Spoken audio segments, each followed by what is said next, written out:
안녕하세요. 역사를 사랑하는 박사입니다. 오늘은 비잔틴 제국에 대해서 한번 알아보겠습니다. 비잔틴 제국을 동남아 제국이라고도 하고 부르고 있습니다. 데오도시우스 1세가 사망한 395년 최종적으로 동서로 분할 되었습니다. 콘스탄티노폴리스 비잔티움을 중심으로 발전했던 동아 제국의 동부 지역을 일컫는 명칭으로 395년부터 1454년까지 기관장은 존속한 동남아 제국 동방관할 행정기구와 동방황제휘하 정부를 가리키는 컨셉적인 말입니다. 혹은 로마 제국의 중세 시대를 뜻하기도 합니다. 콘스탄티노폴리스가 로마 제국의 수도가 된 시기는 이보다 65년 정도 이른 330년 5월입니다. 이때는 전체 로마 제국의 수도였습니다. 이후 제국이 동서로 분할되면서 서로마 제국 측에서는 밀라노가 사실상의 수도 기능을 하였습니다. 다시 로마를 거쳐 라벤나로 최종 이전되었습니다. 인류 역사에서 가장 오랫동안 존속하였던 국가 중 하나입니다. 한국사 기준으로 동남아 제국의 존속 기간은 삼국시대부터 조선시대 초까지 걸쳐 있습니다. 분할된 로마 제국의 동부는 1476년 서부가 멸망하고 유럽에서 게르만 왕조가 수립된 이후에 700년 넘게 존속하다 1204년 제4차 십자군 언정에 의해 일시적으로 멸망하고 라틴 제국으로 대체되었습니다. 1261년 로마 제국의 보복운동 세력 중 하나인 니케아 제국이 콘스탄티노폴리스를 되찾았으며 로마 제국을 부활시켰습니다. 이후 세력을 가도해 1453년 5월 오스만 제국에 의해 콘스탄티노폴리스가 함락으로 콘스탄티노폴리스가 완전히 멸망하였습니다. 즉 비잔틴 제국이 멸망하였다는 뜻입니다. 이슬람 제국의 폭파로부터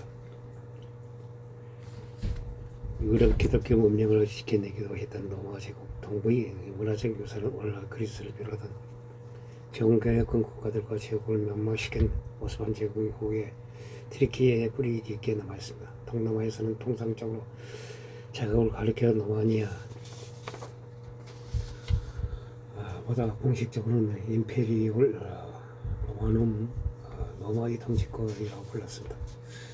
그러나 이거는 별개로 당대로부터 이미 이 나라는 대국인가 외국인 모두에게 비잔티움 동로마라는 별칭으로 불렀습니다. 어떤 방식으로든 고대 멸망은 서로와 동로마를 구별해야 할 실질적 필요가 있었습니다. 로마 제국의 사실이 일어나는 일련의 사건들로 인해 제국의 중심지가 라틴 문명권에서 그리스 문명권으로 이전됐습니다. 중심지 변화에 따른 시대의 구분이 필요했던 것입니다. 이와 같은 건립적인 구분을 보면 한국사에서 475년 한산 함락 이전에 한산 백제와 이후의 웅진 백제 및 사비 백제를 구분하는 것과 같은 것으로 볼 수 있습니다. 중국사의 북송과 남송, 서진과 동진, 독일 역사에서의 서독과 독일, 러시아의 루소 제국과 러시아의 제국, 또 이와 유사한 경우라고 볼 수 있습니다. 로마 제국의 동서 분열은 엄밀히 말하면 제국의 분열이 아니라 통치권의 반으로 봐야 합니다. 통상제국이라는 한자가 번역되는 임페리엄 일차적으로 공간적 의미의 나라가 아니라 통치 그 지배 권세 등을 의미합니다. 곧 로마시가 서부의 통치권을 거머쥐고 콘스탄티노폴리스가 동부의 통치권을 거머쥐어도 제국의 두 개 있는 게 아니라 통치권이 두 개 있는 것일 뿐입니다. 오늘날 로마 제국, 동로마 제국 구분과 관련된 오해는 현대 국가 관념이나 동아시아의 정묘 사적 개념은 로마의 제국에서 생각하면서 발생합니다. 유럽 문명은 도시 폴리스 중심 문명이고 여기서 도시 로마가 다른 도시들을 자기 영역으로 만든 것이 로마의 통치권 임페리엄 로마니엄입니다. 그렇게 로마식의 이 통치권을 둘러싸게더라도 똑같은 로마의 통치권인 것입니다. 따라서 당대 로마인들에게 동명서 로마의 번화는 행정서의 변화를 위해 둘러 나누어 복수의 황제가 다스린 개념이었습니다. 그들은 번화는 서기 3세기 발레리아우스 갈리에누스 부자의 핵등 황제 개념을 발전시킨 디오클레아누스의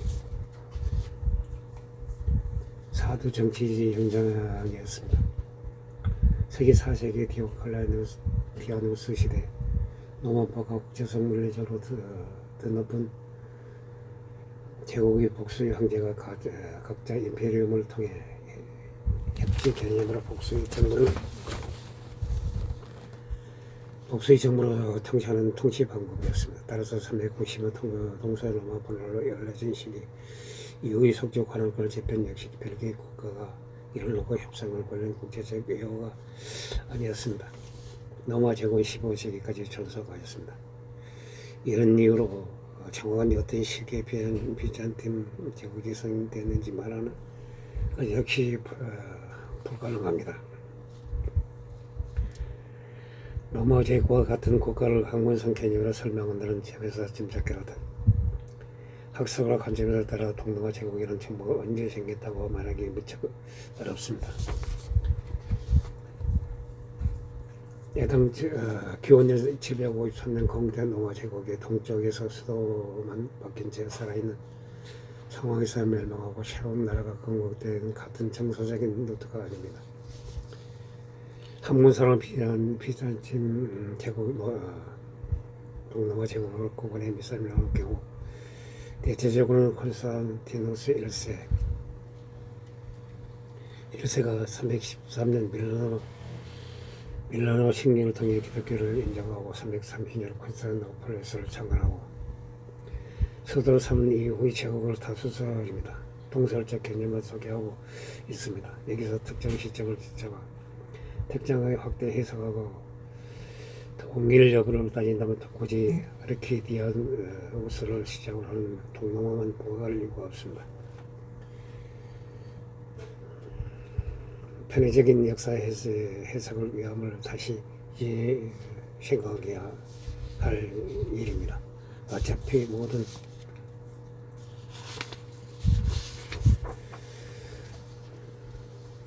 모든 중세 국가들은 종교 국가의 이념을 일부러 중시할 수밖에 없었습니다. 그건 로마든 동로마든 마찬가지였습니다. 중심 이미 다신교나 폰티펙스 막시무스 지리에서 기독교 주교들을 받아 중시하는 걸로 이해하는 현상은 어떤 나라가 역사를 이어나가면서 겪은 변화입니다. 그걸로 동일을 여부까지 가려낼 수는 없습니다. 굳이 나눠서 분류하자면 물론 기원전 753년 아르카디우스 이전 로마 아르케디우스 이후 1353년 로마가 같은 실세로 볼 수는 없으나 그런 정도 구분과 분류라면 이런저런 기기들을 모아서 얼마든지 다르게 볼 수 있는 것이 테오도시우스 이래로 다신교 이념의 국가 중심에서 밀려났지만 이는 그전부터 계속 진행되던 헤브라이즘과 헬레니즘의 의용함의 상호 영역에서 비롯된 경영에서 볼 수 있습니다. 데오도시우스 혼자서 바꾼 게 아닙니다. 이후에도 대놓고 다승계 이념의 추종자이며 표방하던 학자들이 적어도 7세기까지는 여럿이 있었습니다. 탄압없이 학문 활동을 계속했으며 인간에서 다승교 신앙 특유의 미신적 관념이라 신앙 속들은 우리가 11세기까지 여전히 계속 이어지고 있었습니다.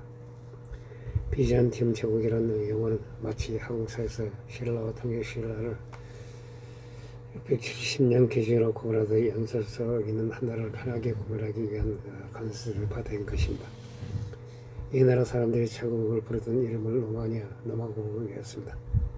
비잔팀이라는 국보는 당대인들에게는 쓰이지 않았다는 오해가 만나 이미 7세기 황제 칙령에서도 국고의 음료로 쓰인 것이 확인되고 있습니다.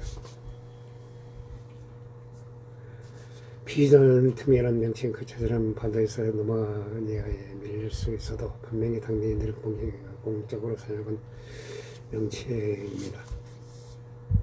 395년 로마 제국 동서 바나부터 마레아 전제국 군주국의 멸망까지를 다른 지도 영상입니다. 더 호평받는 영상으로 470년 로마 제국 멸망부터 1453년 콘스탄티노플리스 함락까지를 다루었습니다. 동로마 제국은 물론 경쟁자격인 시간 세력이 동행을 잘 다루었고 유스티아누스의 선호했고 또 헤버 전성기 마케도니아 왕조 바실리오스 2세 불가리아 제국 정벌 및 제2천성기 코미노스 왕조의 알렉시우스 1세 요한니스 2세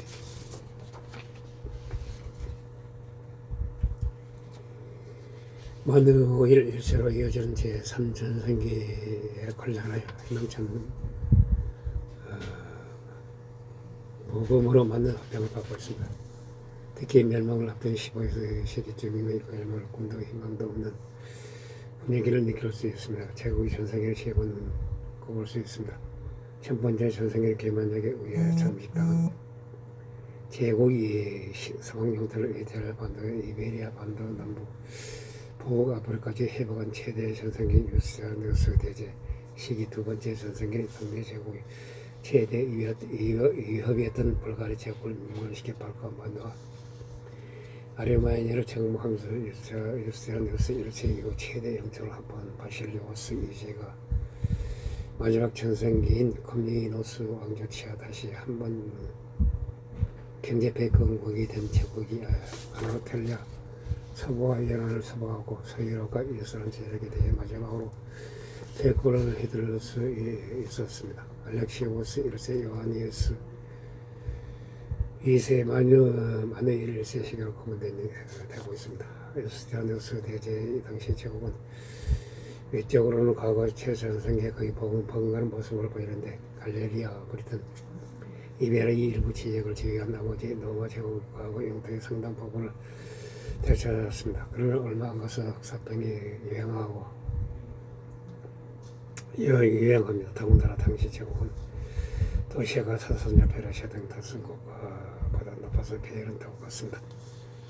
유스티아누스 대제의 재정복으로 넓어진 영토는 이후의 동로마 제국의 부담으로 다가오게 됐습니다. 유스티아누스 시대까지는 간신히 관리하고 지켜낼 만한 역량이 있었습니다. 동로마 제국의 국력 한계상 이후 시대에는 이를 감당할 수 없었던 것입니다. 결국 이 첫 번째 전성기 이후 동로마 제국이 빠르게 영토를 성취하며 올라가있습니다. 특히 7세기 초 서산적 페르시아의 죽자 살자 싸우는 틈을 타 초중반 아르메니아, 레반트, 이집트, 북아프리카 등 동방 영토를 대거 성취하였습니다. 동로마 제국의 위전은 크게 줄어들었습니다. 그러다가 바실레우스 1세가 창간한 마케도니아 왕조 시기가 도래합니다. 약 200년간 걸쳐 전개된 이 시기는 바실레우스 1세 현재 레온 6세, 로마노스 1세, 아가파노스, 콘스탄티누스 7세, 니코프로스 2세, 요한니스 1세, 치미스키스 등의 위대한 황제들이 나왔습니다. 이들은 제국 내부를 고쳐 조정하여 재정 건전성으로 세입을 내려고 그만큼 군사를 키워 바실레우스 2세가 부가르토노스 현재 시기의 불가리아 제국을 멸망시키면서 다시 한번 제국이 강대하게 되었습니다. 이 시기 영토는 390년 제국 최종 불알 당시 동로마 제국이 약 60 내지 70% 수준에 달하며 물론 그 이후 시대가 흘러 기술이 발전한 것으로 감안하지만 인구와 수입은 75% 군사력은 110% 수준까지 도달했습니다. 시입에 비해 군사력은 다소 많긴 했는데 그건 동로마 제국을 전적도 문제인 양면전술로 어마어마한 군사력이 소요되었습니다. 그나마 dun연병 특성에 강한 테마 제도를 군사비를 아껴서 가령하였습니다. 그래도 상당한 부담이 되었습니다. 일단 이 수치는 원래 비례드 골드가 수정한 수치입니다. 일반적으로는 오히려 원래 위렌이 인구와 세금을 너무 보수적으로 잡았다고 보기 때문에 대강 거의 동서 최종 분할 당시 동남아 제국 국력을 먼 길을 돌아서 회복했다고 볼 수 있습니다. 여기서 시간 현래 인구가 증가하고 기술이 발전했습니다. 동서 최종 분할 당시 동남아 제국 국력은 회복까지 이를 못했다고 보면 안 된다고 생각합니다. 원래 동남아 영토 중에서 부영 인구 밀집 지역인 이집트와 시리아를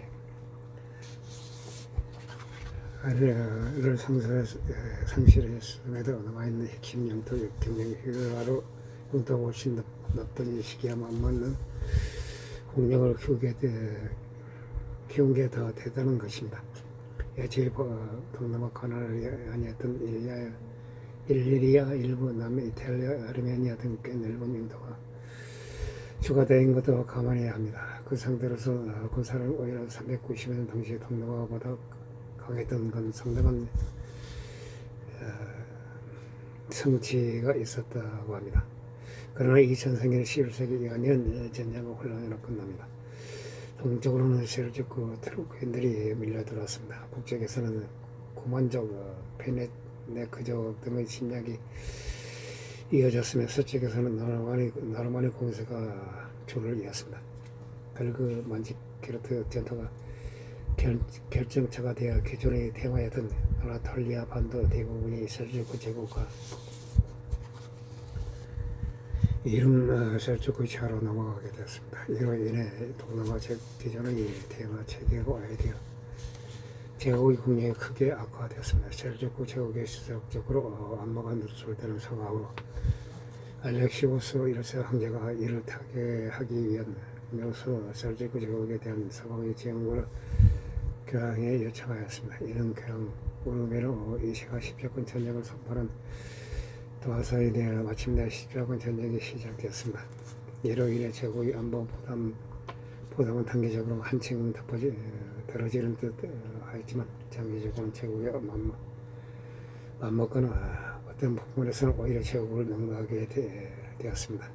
카톨릭 서구권과의 충돌을 예고하는 것이기도 하였습니다. 동남아 제국의 대표적인 혼란이었던 11세기는 소유력의 정치적 안정과 농지의 확대 등으로 상당한 제국의 성장을 이룬 시기였습니다.